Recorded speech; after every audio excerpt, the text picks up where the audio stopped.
Welcome to The Thread, everybody. Robert Purvey, your host. Super excited to be back with you again. Thank you so much for subscribing and clicking the notifications to make sure you get every new episode that we create and that we put out. Thank you for subscribing on all of the podcast platforms.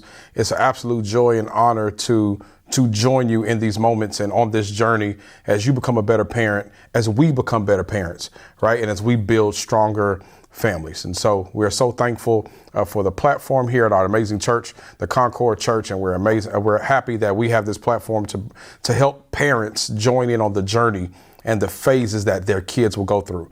The podcast is for children from 18 weeks all the way to 18 years old.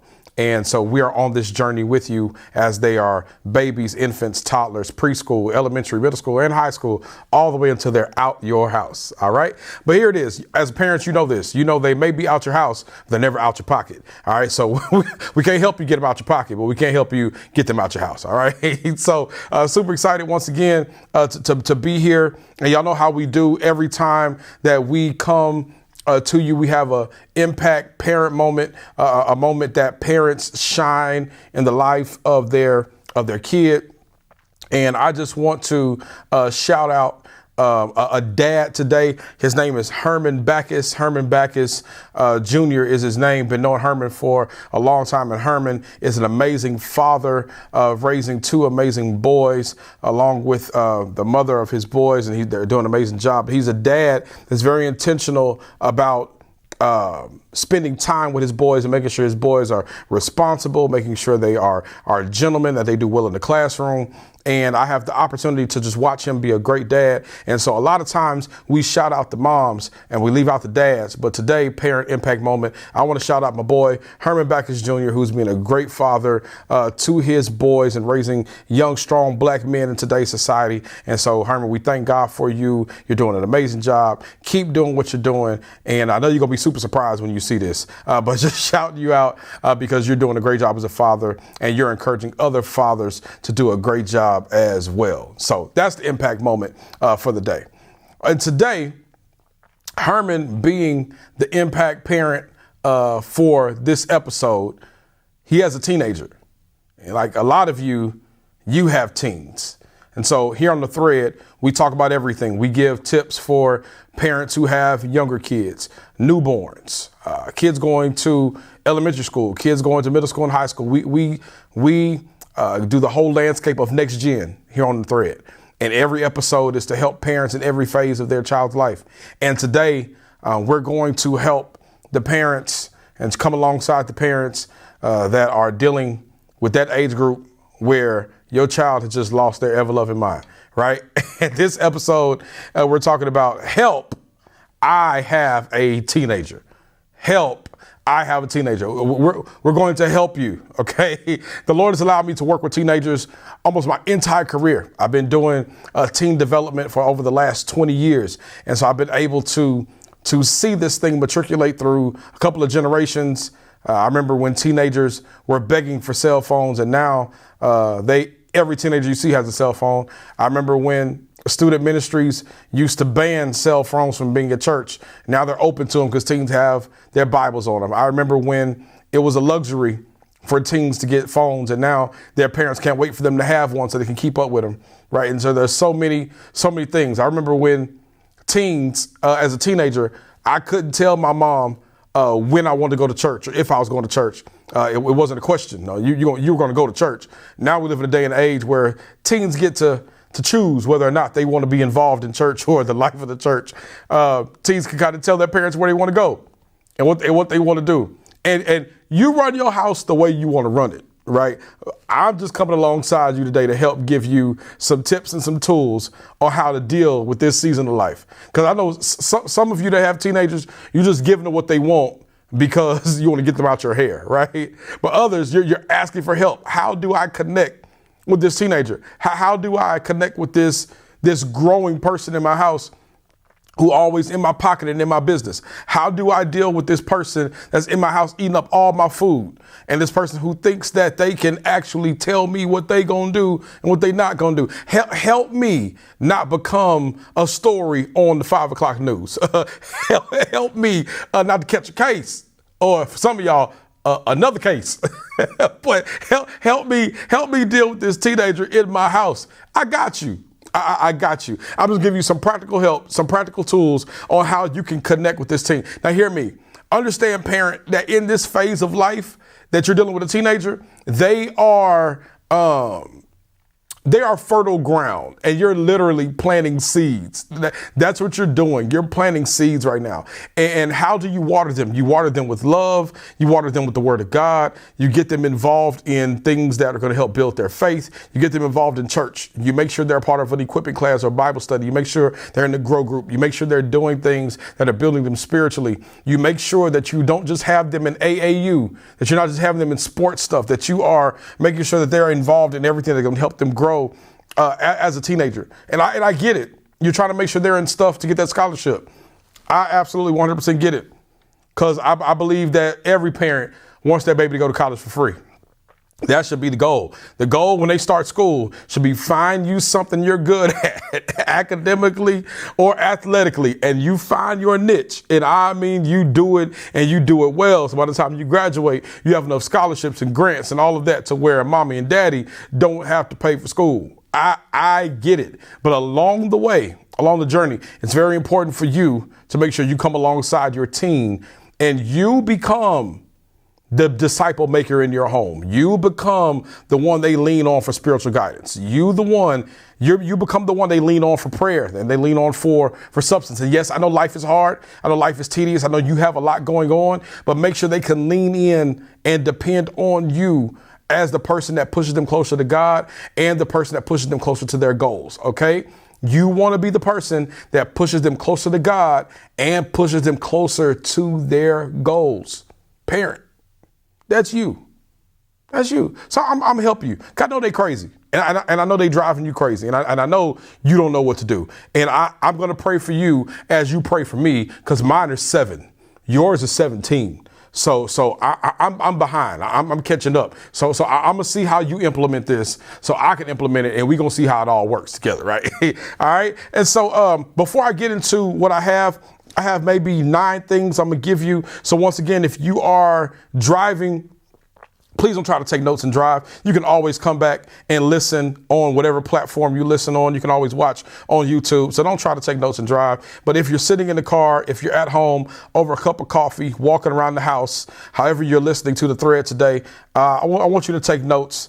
And I'm going to give you some references. Once again, you know that when it comes to references, that the thread is a resource. It's not the source. The things we get, we make sure that we post them on the website, that we post them on concorddallas.org/the thread, and make sure that you are getting all the resources. I think on one of the episodes I said /the thread. I meant /, right? /thread, making sure that everything we do is on that resource page. Okay. And so every author, every writer, every blogger, person that I follow, research that I do, I want to make sure that I give you that information. And so, but most of our information comes from the curriculum that we use. The orange curriculum that we use here at Concord is the Parent Q. Parent Q is an app you can download. Parent Q is also a website you can follow to make sure that you're getting all of the information that can help you become a better parent. Because once again, we believe that better parents grow stronger families. And so today, before I get started, there's an author that I want you to go check out. His name is Timothy Smith. He wrote a book called The 7 Cries of Today's Teens. Hear their hearts and make the connection. This is a great book. One of the taglines is, what would you give to understand the fires that burn in the heart of your son or daughter? What would you give to understand the fires that burn in the heart of your son or daughter? It's a great resource, a great book to get. Make sure you get it, and make sure you get it in your library. You go on Amazon, you get it. I'll make sure I put the link on the resource page for you to get it. Okay.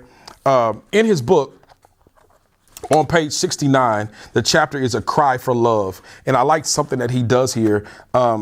He talks about how we usually hear 1 Corinthians, the love chapter, and we read it at weddings.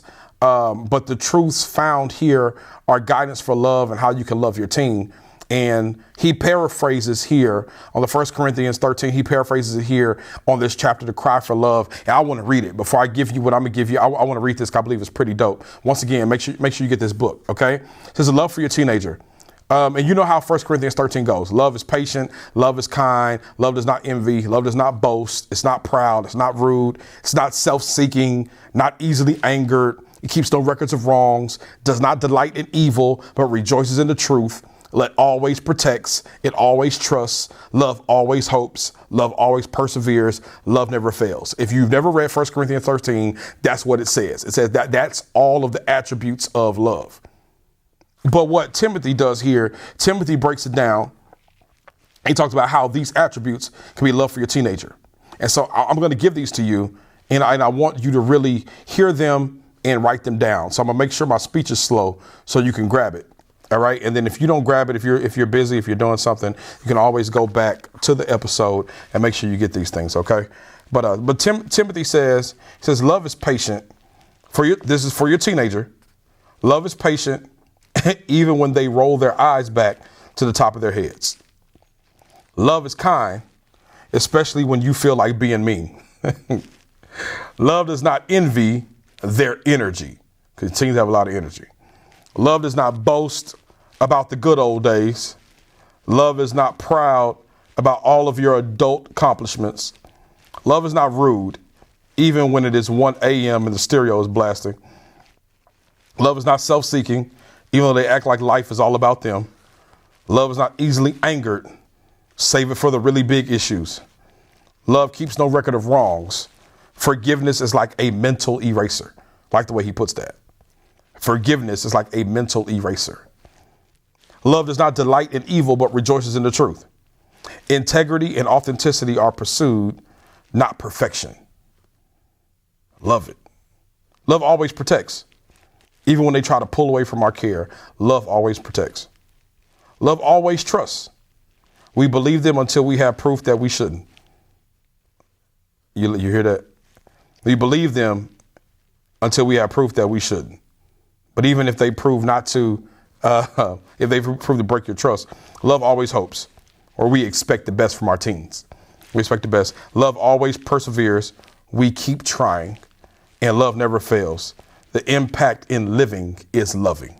So once again, I love that. Love for your teenager. He gives the attributes of love in the perspective of a teen. That's Timothy Smith, The 7 Cries of Today's Teens. Make sure you go get that book. I'll make sure I drop it in our resource page. But it's very dope. And it leads us into what we're going to talk about today on help. I have a teenager. And I've been working with teens for a long time. And there's something that I put to make sure that you grab, that you can listen to, that you can write down, and that you can use and how you connect with your teen. And I promise these 9 things will help you. I promise they will. OK, and so number 1, I need you to listen. 1, listen. If you have a teenager, I need you to listen. If you are curious about what's going on in your teen's life, asking direct questions might not be as effective as simply sitting back and listening. If you are curious about what's going on in your teen's life, asking direct questions might not be as effective as just sitting back and listening to them. That teens are more likely to be open with their parents when they don't feel pressured to share information. Like they're more likely to be open when they don't feel like they're pressured to share information, because you're likely to hear more if you just stay open and interested and don't try to pry information from them. Now, I get it, because some of y'all like Big Mama. I get it. And some of y'all like, you mind? I brought you into this world and I'll take you out. And if I have to shake you, and to get what I need out of you, if I got to shake you like you are a jar of coins to make sure every coin gets out, I'll do it. But here's what you realize. What happens when you shake a jar full of coins and all the coins come out? They're splattered everywhere and you have an empty jar. You don't want to do that to your teenager. You don't want to shake them to the point to where you empty out all of their emotions. They're splattered everywhere. You don't know what to do with it. And now you have an empty teen and you don't know how to refill them. So what you want to do is you want to sit back and you want to observe. You want to listen. I promise you, if you listen, they will tell you everything you need to hear. And as you listen, That's number one. Number two, as you listen, validate their feelings. Validate their feelings. It's often the tendency of the parent to try to solve the problem of their teen or downplay their disappointments. No, validate their feelings. Saying something like they weren't right for you anyway after a relationship disappointment can feel dismissive. Instead, show them that you understand and you empathize, reflecting on how it may sound difficult for them to deal with. Or validate their feelings by letting them know you've been there. Like, every parent has been a teenager.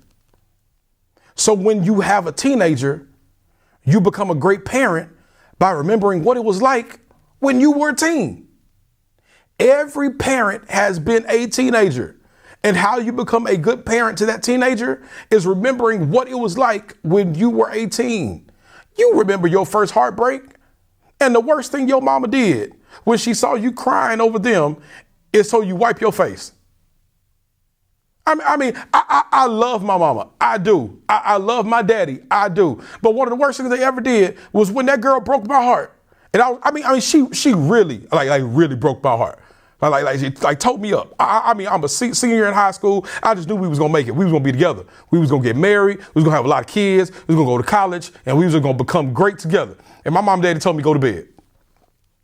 Like shut me down. I went to my parents' room and I went to the side of their bed and I told them, y'all, she is the one for me. We gonna be together. We got this whole plan. And they sat there, looked at me in my face and told me, go to bed. Now, I'm not saying my mom and daddy should have just sent me down the aisle with this girl, because that would have been the worst thing ever. I'm not saying that. But what I am saying is they could have done a better job of validating my feelings and what I was really feeling in that moment and not dismiss me to my bedroom because I was about to get married at 17.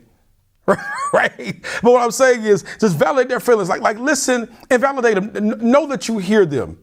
Let them know that you hear them. You hear what they're saying. You know what they're feeling. And maybe take them back to a time when you were a teen and how you felt that way. And how it turned out for you, and how just because it turned out for you, you're not saying that it's going to turn out the same way for them, but you're going to walk through it with them. All right. So listen, validate their feelings. And then number three, show trust. Show trust. Your teen wants to be taken seriously, even if they don't act like it. Your teen wants to be taken seriously, even if they don't act like it. Especially, they want to be taken seriously by their parents. They want, if nobody else takes them serious, they want to be taken serious by their parents. So look for ways to show that you trust your teen. Look for ways, and even after they break it, come up with ways to how they can regain it. The worst thing you could ever do is when a teen does something stupid, which they will continue to do, is write them off.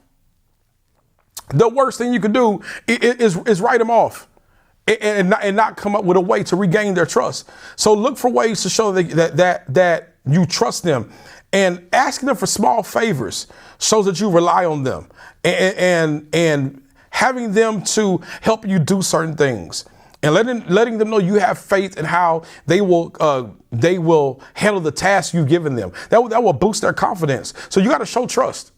They already live in a world that has trust issues. They don't need to live in a household where they have parents who don't trust them. Here it is. Here's how you help regain the trust of your teen. You acknowledge what happened. You acknowledge that it was wrong, and you give a pathway on how they can regain your trust. You know why you come up with those ways? Because God does the same thing for you. Parent, you got to realize, like as a parent, you're not perfect. And God, your heavenly Father, parents you well.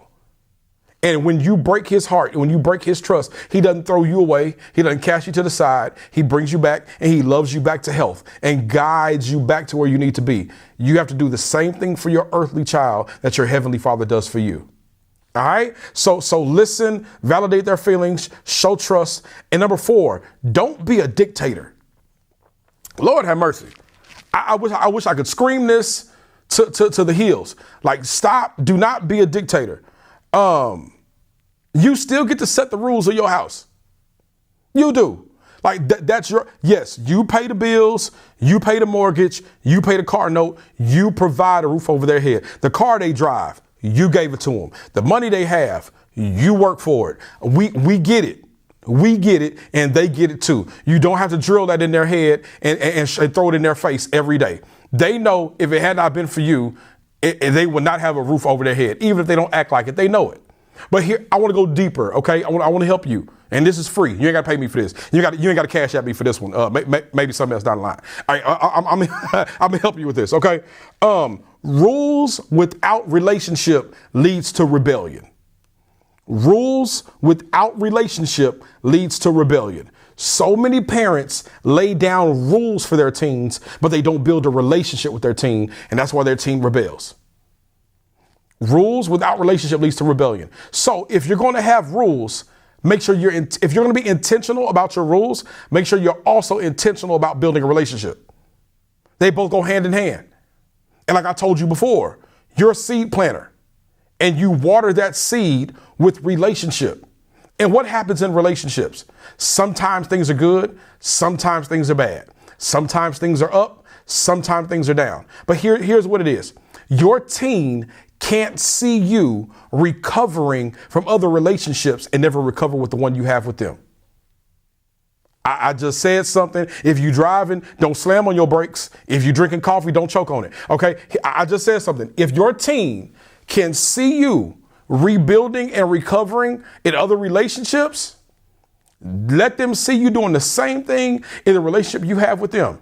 Because they're of the age now. Hear me, parent. I'm going to go left and come back right. Okay. Parents, you got to know your teenager knows when you're lying. Your teenager knows the type of life you live. Like they see you. You do know that, right? Like they see you and they hear you. So they can see if you're doing one thing, if you're saying one thing and doing another. They can literally see you breaking promises. If you say you're going to do something and you don't, they see that and they internalize it. And they see it as you not wanting to be in a relationship with them. If you and your husband, if you and your significant other, you and your boo or you bae, wherever you are in life as a parent, if you were in a relationship with anybody and they were proven not to be trusted, you would break up with them. You would leave them. Some of y'all. And that's another podcast. That's another story for those of y'all who stay with people who you can't trust. That ain't my business. This about helping you become a better parent. This about getting in your personal relationship. I'm just saying it happens. And so when your teen sees you functioning in other relationships and that is not reciprocated or it's different for them, they feel away. So you can't be a dictator. Gone are the days of do as I say, not as I do. No, if you're going to be a parent that's leading your household in the ways of Christ, it has to be watch me and follow me as I follow Christ. It has to be that way. It has to be that way. So 1, listen, validate their feelings. 2, show trust, and don't be a dictator. Don't be a dictator. Don't be a dictator, because rules without relationship leads to rebellion. All right. So check it out. Those are 9. What I'm going to do, I'm going to let that rest. I'm going to let all that soak in. And what we're going to do, we're going to do part 2 of this. We're going to do part 2 of help. I have a teenager, because I really want you to get all of this because you struggling over there, and we want to help in this struggle. OK, we want to help you make it. So on the thread, you got to understand, that we're building better parents so we can build stronger families. And every parent has the opportunity to help their child make each phase of their child's life count. OK, and you're not in this by yourself. We got you. Everything we do on the thread, it can be found as a resource for you. If you go to concorddallas.org/the thread, and there will be resources there of things that I talk about on the podcast and even some things that I don't. There'll also be it'll be a landing spot for you to go and get resources. But understand that you're not by yourself. Like the vision of our house of worship, serve, grow, and give. All of that is to come alongside you as a person, and especially in next gen as a parent, to help you become better so your family can become stronger. So it's the thread. Encourage your coworkers, your cousins, your best friend, your boo thing, your husband, your wife. Encourage everybody that has a kid or is involved in a kid's life to subscribe, press the notification button, do everything you need to do to make sure the thread gets in your ear and gets in your life, because we're walking alongside you as you journey through this phase of parenting. So from my heart, to your ears. It's your boy Pervy. I love you so much. And from this time to the next time, keep being great. God loves you. I love you too. Peace.